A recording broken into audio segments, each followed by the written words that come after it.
So here we are in Scrivener, and this is my book A Day of Faces, which I wrote a couple of years ago, and I'm now back in it trying to edit it into something slightly more polished. And I'm going to give you a quick tour around some of the features I'm using in Scrivener. This is very much how I use it. Other people will do completely different things, different structures, different layouts, and make use of different features, but part of the point is that you can kind of adapt the software to whatever it is that you need it to do. So here we have the corkboard, and if I just open up the binder here, this is the structure of my book. You can see that in here we have the manuscript split into several parts. If I open this up, you can see that these are the individual chapters. Down here we've got some other bits and pieces and some research. These are documents that I had when I was writing the book in the first place, keeping track of my plot and my characters and what have you. And having all of this within one project file is really handy, so I don't have a million files and folders on my hard drive or scattered around in different notebooks. It's all in here, and I can reference it whenever I want while I was writing. So if I come back up here, I'm aware that some of this can look a little bit overwhelming, but Scrivener is very easy to use, and you don't have to use all the features at the same time. So when you first start using it, you can keep it very under control and then start using additional features as you need them.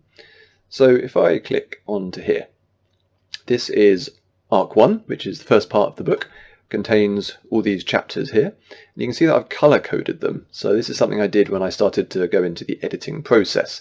And it essentially gives me a really quick overview of where I'm at with the chapters. So green basically means that I have finished editing these chapters. I'm happy with where these are at. Blue means that they need a bit of work.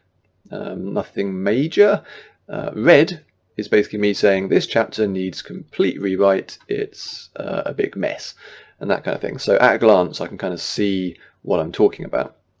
Now with the editing process I was able to put in these placeholder chapters, so some of these are chapters that didn't exist in the first draft of the book, but I know that I want to add them in to perhaps make more of the plot, or get a deeper understanding of a particular character, or simply to adjust the pacing of the book. Now if I was doing this in a traditional word processor, it would be quite difficult to give that kind of structural overview at the very top, but here I can just slot in chapters, and you can see if I come here there's actually nothing in there yet, but I know that at this point in the story I'm going to want to add in some additional material.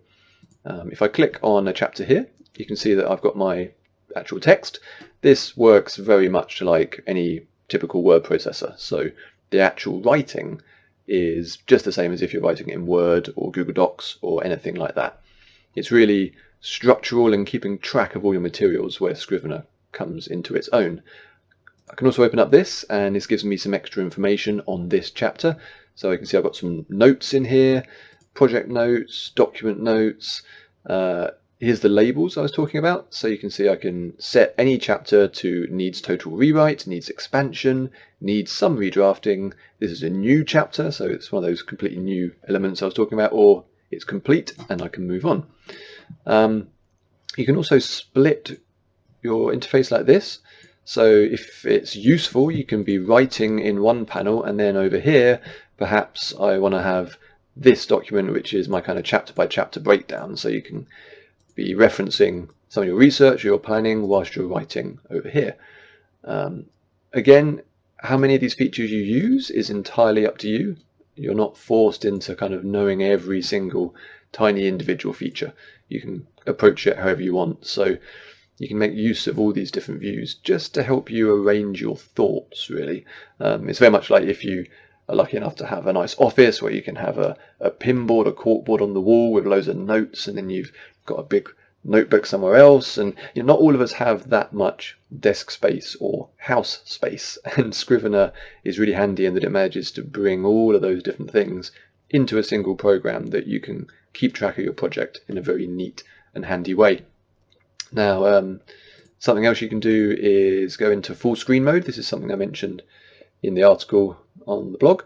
So if I just click this, you can see that I'm in this really clean view where all I've got is my text, and I can write without being distracted by all the other features of the program, let alone other things going on my computer. Very handy. So yeah, that is Scrivener. This is the quickest overview you can imagine. There's so much more that you can do with the program, but I don't want to overwhelm people with options. Essentially, what Scrivener does is take a very, very capable word processor and combine it with features that are designed to help you structure a long form manuscript, whether that be novel or a non-fiction project or some kind of research thing. And that's why I use it for every single bit of writing that I do. Okay, thanks for watching.